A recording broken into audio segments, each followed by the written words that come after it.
Cepat betul waktu maghrib di Bima. Sudah jam 6:03. Kita akan jawab beberapa pertanyaan dari tanpa nama. Bagaimana adabnya bila imam setelah sholat fardu membaca zikir yang keras, tapi masih ada jamaah yang masbuk? Tashwish, mengganggu. La tushawwish, jangan kau ganggu orang sholat. Yang dimaksud dengan kalimat mengganggu itu adalah bacaan selain zikir. Ada orang sholat, Allahu Akbar, tiba-tiba dia di samping nyanyi. Itu namanya mengganggu. Tapi kalau ada orang sholat, yang lain yang sebelah subhanallah, subhanallah, subhanallah, apakah terganggu? Tidak. Yang terganggu dengan subhanallah itu setan. Kenapa? Karena bacaan zikir dengan sholat isinya sama. Aqimis sholata li zikri, dirikanlah sholat untuk zikir mengingat aku. Orang yang berzikir sama circle-nya, sama signalnya. Orang yang berzikir mengingat Allah, orang yang sholat mengingat Allah. Orang yang sama-sama mengingat Allah tidak saling mengganggu dan tidak saling terganggu. Jadi kalau ada orang sholat, orang sebelah itu berzikir, tapi zikirnya mengganggu, dua kemungkinan. Yang sholat itu setan atau yang berzikir itu setan. Dia udah tahu bahwa zikir itu tidak terlalu kuat, tidak terlalu pelan. Subhanallah, subhanallah. Udah tahu ada orang sholat, kuat-kuat matanya ke situ lah. Subhanallah, subhanallah. Ini setan. Ini setan yang sedang berzikir. Pak Ustadz, zikir setelah selesai sholat itu kan zikirnya sir. Itu menurut mazhab Syafi'i. Zikirnya jahar, mazhab muridnya Imam Syafi'i, namanya Hambali, Imam Ahmad bin Hambal. Menurut mazhab Syafi'i, berzikir itu jahar sementara makmumnya tahu. Kalau makmumnya sudah tahu, zikirnya sir. Maka di sebagian masjid zikirnya sir. Pas imam ditanya, Pak Imam zikirnya kok enggak jahar? Makmumnya udah tahu. Ustaz Somad kalau jadi imam bacanya, saya kalau jadi imam zikir saya jahar. Kenapa Ustaz nggak baca sir? Karena makmum saya ada 3 orang nggak tahu. Yang pertama anak kecil, dia nggak tahu. Yang kedua mu'alaf baru masuk Islam. Yang ketiga orang tua udah tahu cuman lupa. Maka mereka dikasih tahu. Anak-anak ini pulang ke rumah, nanti ditanya sama emaknya, nah zikir di masjid tadi apa? Tapi kalau saya zikir kuat, dia tahu subhanallah, subhanallah, tapi tidak terlalu kuat. Nggak mungkin juga orang di masjid zikir sampai subhanallah, subhanallah. Kau zikir apa ngamuk?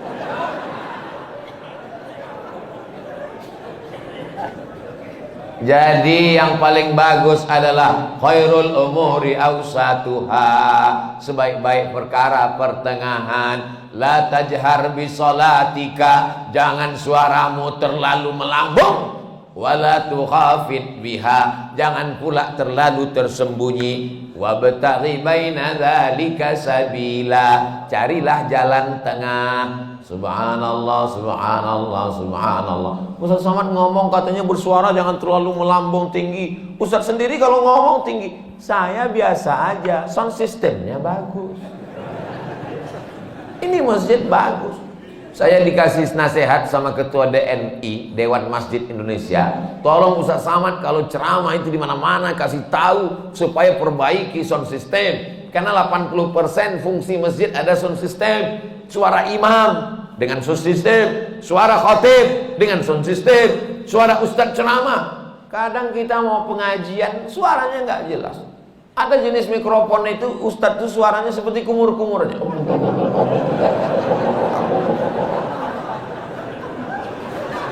Tapi di masjid Darul Hamid, Baitul Hamid, bait rumah, Hamid rumah orang yang memuji Allah, rumah yang terpuji. Masya Allah, tenang, sound systemnya mantap, cuman agak panas saja dikit.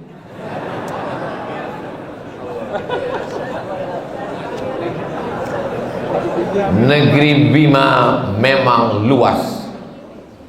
Pergi memancing ke Pulau Buru. Mengapa terasa panas? Karena Ustadz pakai baju baru. Assalamualaikum. Waalaikumsalam warahmatullahi wabarakatuh. Salam kenal Pak Ustadz. Salam kenal juga. Saya dari Saudi arah Bima. Ada orang sholat 60 tahun, tidak ada satupun sholatnya yang diterima, karena mereka tidak meluruskan ruku dan sujud. Ruku dan sujud yang bagaimana yang benar itu Pak Ustadz Somad? Irji ila salatika fa innaka lam tusalli. Ulangi salatmu karena salatmu tidak sah. Sahabat itu pun mengulangi salatnya. Irji ila salatika fa innaka lam tusalli. Ulangi salatmu karena salatmu tidak sah. Sahabat itu pun mengulangi salatnya. Irji ila salatika fa innaka lam tusalli. Ulangi salatmu karena salatmu tidak sah. Dia pun mengulangi salatnya. 3 kali dia ulang. Akhirnya setelah dia ulang 3 kali, gimana yang benar itu ya Rasulullah? Kata Nabi, hatta tatma'inna raki'an. Kalau kau rukuknya tumakninah. Makna tumakninah 2. Yang pertama, ada tempo tenggat waktunya. Seminim-minimnya rukuk, 1 kali tasbih. Subhana rabbiyal azimi wa bihamdih. Walaupun 1, tapi dibaca itu ada tumakninahnya. Subhana rabbiyal azimi wa bihamdih. Kenapa orang sholat nggak ada tumakninahnya? Seperti pohon bambu di tepi sungai ditiup angin, karena nggak dibaca di mulut. Allahu Akbar, Allahu Akbar, Allahu Akbar, Allahu Akbar, Allahu Akbar. Pas ditanya, kenapa kau sholat cepat betul? Maaf, nama saya Valentino Rossi, pembalap, pemuda berbadan gelap.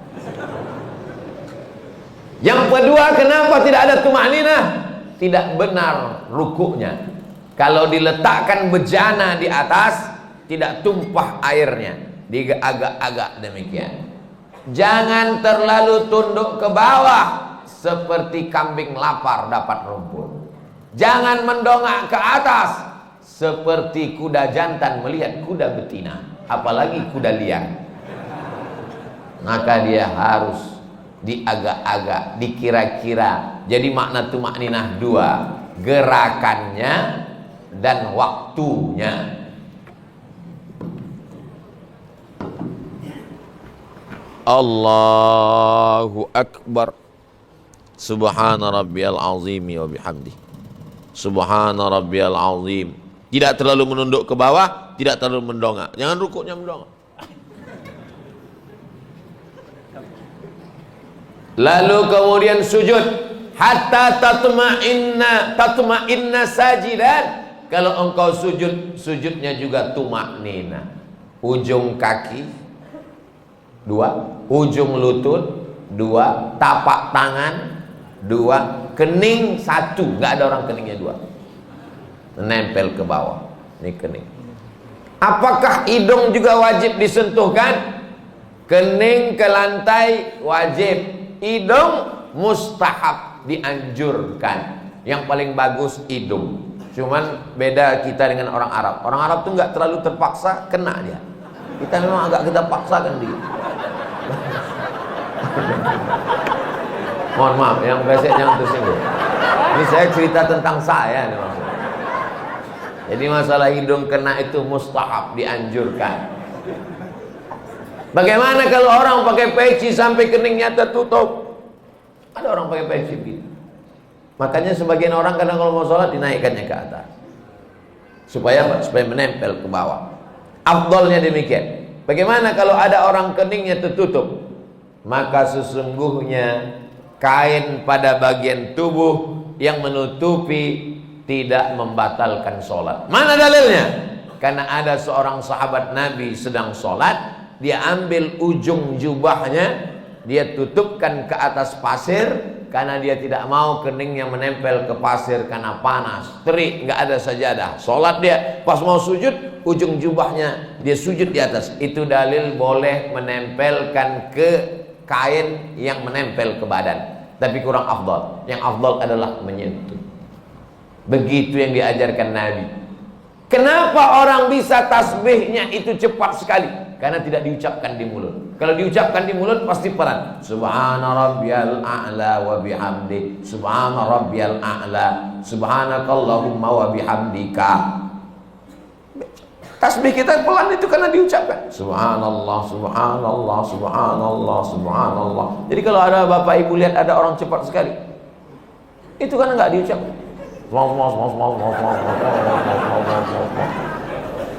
Nggak diucapkan. Bahkan kata Syekh Ali Jum'ah, itu pakai nafas membantu lebih khusyuk. Diucapkan walaupun sholat zuhur dan asar.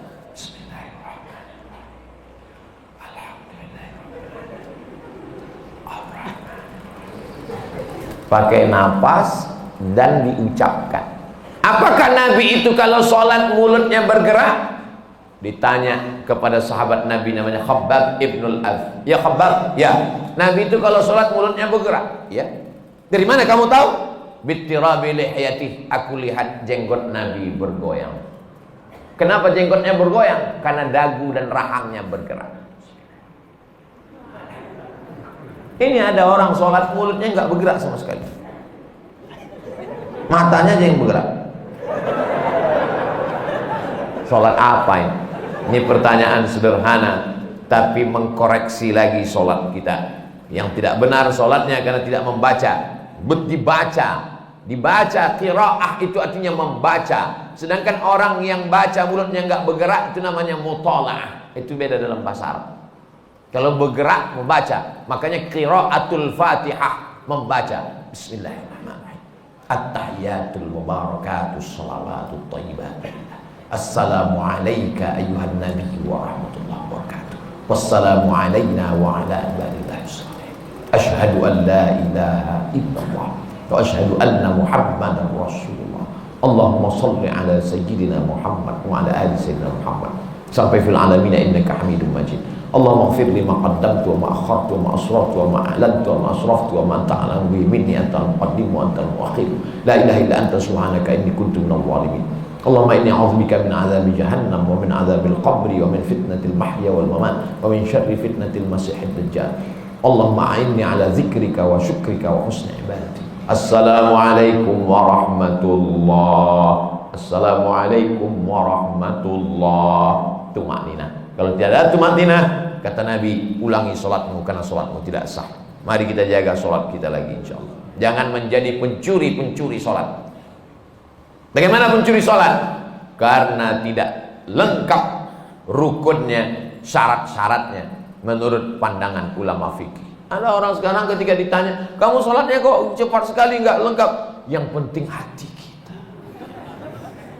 Ini orang tidak belajar fikih, nggak ngaji. Dan orang seperti ini tidak ada di Bima. Dulu pernah ada tapi udah meninggal. Assalamualaikum Ustaz. Waalaikumsalam. Berkaitan dengan kirim Al-Fatihah, apakah Nabi ngirim Al-Fatihah untuk istrinya Siti Khadijah? Apakah Nabi ngirim Al-Fatihah untuk Ja'far saudara kembarnya? Apakah Nabi para sahabat kirim Al-Fatihah? Supaya kami paham Pak Ustadz. Jadi ini yang nanya ini, dia mau beramal kalau dilakukan Nabi. Kalau nggak dilakukan Nabi, nggak mau. Nggak apa-apa, bagus. Ada seorang sahabat Nabi, bukan sahabat Abdul Somad. Dia sebelum tidur malam bertasbih Al-Fa'uqdah 2000 simpul. Diambilnya simpul tali 2000. Simpul tali 2000. Habis itu zikir subhanallah, subhanallah, subhanallah 2000 simpul. Sekarang saya tanya, bolehkah bertasbih 2000 kali sebelum tidur malam? Boleh apa enggak boleh? Sekarang balik pertanyaan ini. Pernahkah Nabi melakukannya? Nggak pernah. Kalau nggak pernah dilakukan Nabi, apakah boleh dilakukan? Tadi katanya yang boleh, sekarang nggak boleh. Ternyata kalau ngomong sama orang belum sarapan susah ya.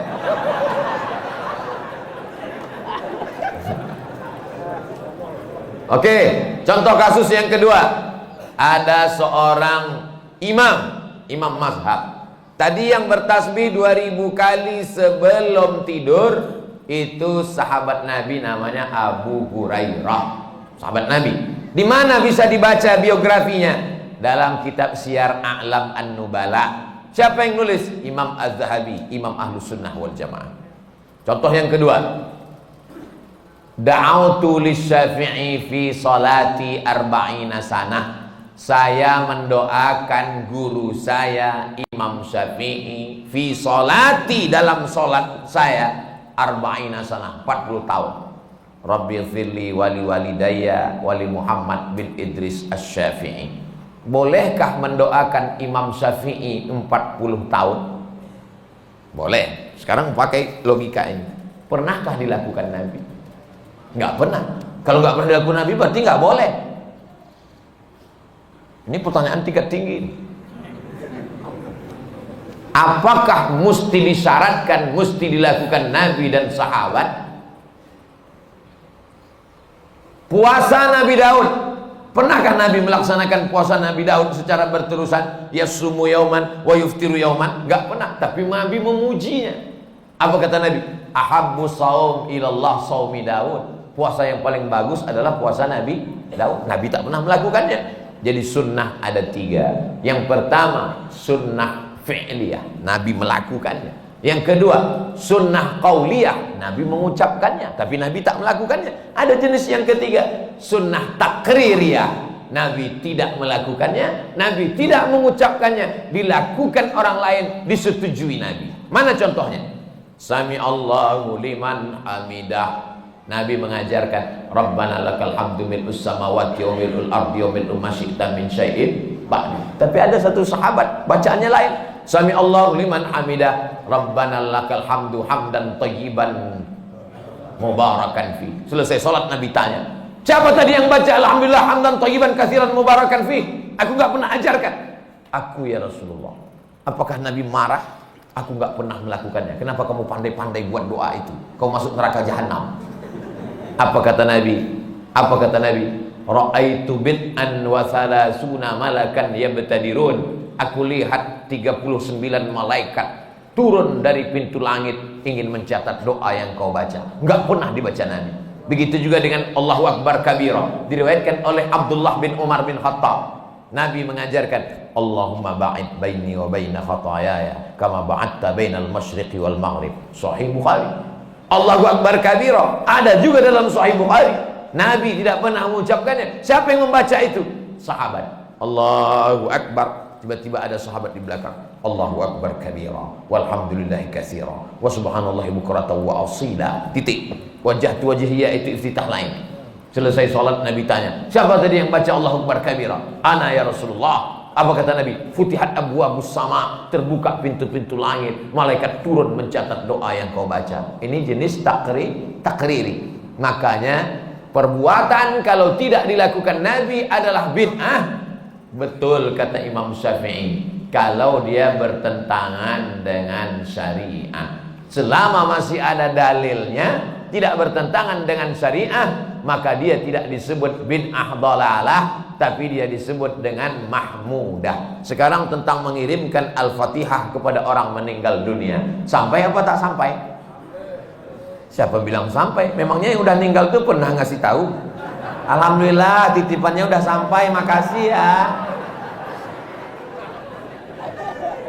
Imam Ibnu Taimiyah punya murid namanya Imam Ibnul Qayyim Al-Jauziyah. Punya kitab namanya Kitab Ar-Ruh. Sudah diterjemahkan ke bahasa Indonesia 3 huruf, R-O-H, roh. Di situ diceritakan Imam Ahmad bin Ambal lewat di suatu makam. Ada orang baca Quran. Kata dia, berhenti, jangan kau baca. Lalu disebutkanlah sanad-sanadnya. bahwa membaca Quran itu untuk orang meninggal dunia tidak terlarang. Tentang kitab roh ini tidak diragukan, karena ada seorang dapat gelar doktor gara-gara meneliti kitab roh, namanya Dr. Bassam dari Kuwait. Umar bin Khattab punya anak laki-laki namanya Abdullah bin Umar bin Khattab. Dia pesan, kalau aku meninggal dunia, nanti bacakan di atas makamku pangkal Al-Baqarah 5 ayat sampai wa ulaika humul muflihun, dan ujung Al-Baqarah 3 ayat lillahi ma fis samawati sampai habis. Pesan Abdullah bin Umar bin Khattab kepada orang, nanti kalau aku sudah meninggal. Berdasarkan itu Imam Nawawi meninggal tahun 676 dari kalangan mazhab Syafi'i, dalam kitab Al-Azkar mengatakan, wa in khatimul Qur'ana fahuwa hasanun, seafdal-afdalnya dibacakan sekhatam Al-Quran. Kalau tidak sanggup sekhatam Al-Quran, likulli syai'in qalbun, segala sesuatu punya hati, wa qalbul Quran Yasin, hatinya Al-Quran adalah Yasin. Enggak sanggup juga Ummul Quran Al-Fatihah. Itulah dia dalil-dalil orang yang membacakan Quran. Kalau enggak setuju, jangan salahkan orang karena orang punya dalil. Saya enggak setuju, enggak usah lakukan. Yang tidak boleh itu adalah tidak ada ulama satupun yang membolehkan, dia membuat sendiri. Nah, itu enggak boleh. Imam Nawawi, ini Imam Nawawi bukan imam sembarangan. Dia bukan selevel Imam Samudra, apalagi Imam S. Arifin. Imam Nawawi, kalau kita baca kitab pertama Sahih Bukhari, di bawah Sahih Bukhari Sahih Muslim. Imam Muslim muridnya Imam Bukhari. Kalau kita baca Sahih Muslim kita nggak paham, kita mesti baca kitab Al-Minhaj Syarah Sahih Muslim Ibn Al-Hajjaj, Imam Nawawi. Imam Nawawi itu dalam kitab fikih, kitab besar Al-Majmu' Syarah Muhazzab, Raudatul Talibin wa Umdatul Muftin. Saya ngajar hadis arba'in, hadis paling sedikit kecil arba'in, Imam Nawawi. Hatam arba'in naik kitab Riyadus Shalihin, Imam Nawawi. Hatam Riyadus Shalihin naik lagi kitab Al-Azkar, Imam Nawawi. Membaca kitab Mustalah Hadis yang disyarah oleh Imam Suyuti, Tadribur Rawi, Syarah Takrib Nawawi. Imam besar. Apa kata Imam Nawawi? Mengomentari hadis tentang pelepah korma. Nabi membelah pelepah korma, ditusukkannya ke makam. Apa kata Nabi? Kalau tasbih pelepah korma saja sampai, apalagi bacaan Quran orang beriman. Nah, jadi pertanyaan ini memang simple, tapi ini ingin menggali dan menguji isi kepala Abdul Somad. Enggak apa-apa. Kalau enggak setuju, enggak usah lakukan. Tapi jangan salahkan, karena nanti takutnya di akhirat ketemu dengan Imam Nawawi malu. Banyak yang meremehkan merapatkan shaf. Mohon pencerahannya Pak Ustadz. Man qata'a shaffan qata'ahullah. Siapa yang memutuskan shaf, maka Allah memutuskan hubungan dengan dia. 2. Sawwus sufuf, luruskan shaf. Fa inna taswiyatas sufuf min tamamis shalah. Sempurnanya salat karena sempurnanya shaf. 3. Fa inna taswiyatas sufuf min iqamatis shalah. Sempurnanya shaf, tegaknya salat. Berarti kalau shaf tidak lurus, tidak tegak salat. Yang keempat, la takhtalifu fakhtalafat qulubukum. Jangan sampai shaf kamu bengkok karena hati kamu menjadi bengkok. Yang kelima, kalau ada celah, saddul furaj, tutup celah. Saddul halal, tutup celah. Celah kaki, tutup. Kaki rapat dengan kaki, bahu rapat dengan bahu. Bahu rapat dengan bahu nggak masalah. Bahu saya dengan bahu bapak karena ada lapis, apalagi baju baru ini nggak terlalu terasa.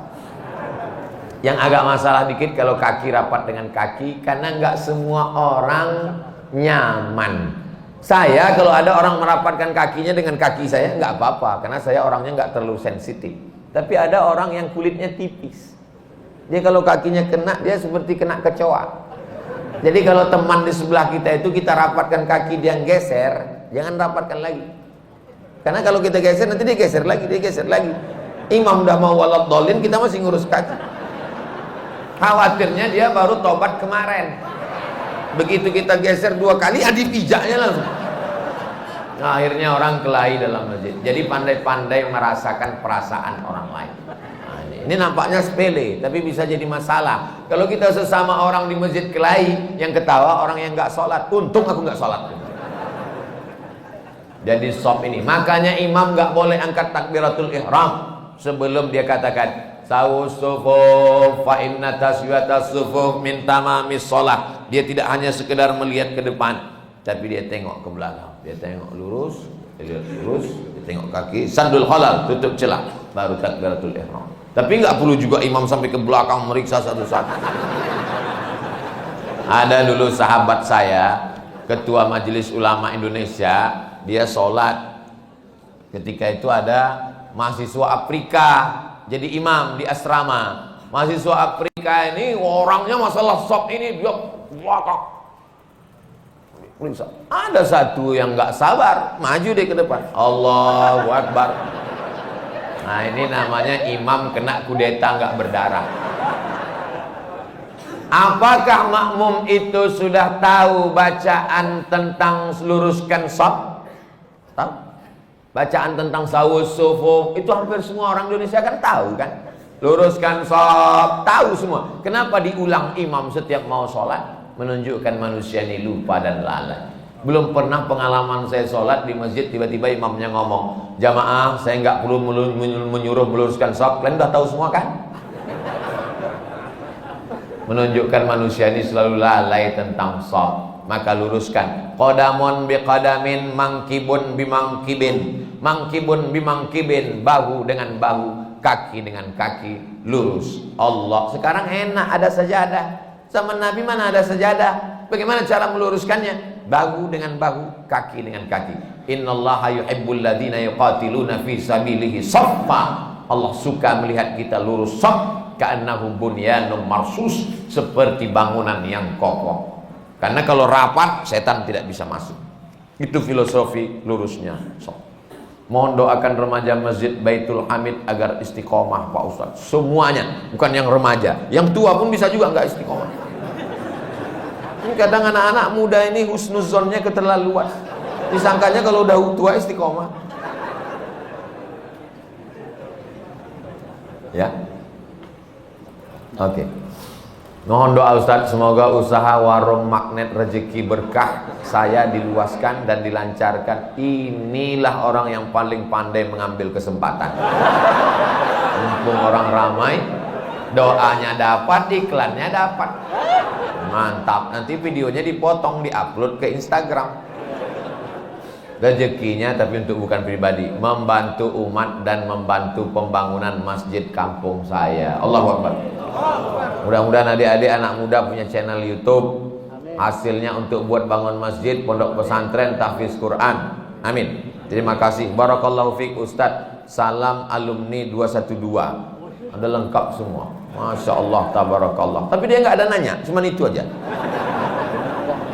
Itulah kajian kita pada subuh yang penuh dengan barokah ini. Mudah-mudahan kita diberikan ketenangan batin, anak cucu kita istiqomah iman dan Islam, diberikan Allah rezeki yang melimpah ruah supaya kita bisa bangun masjid. Ala hazih niat untuk niat yang baik-baik ini. Al-Fatihah.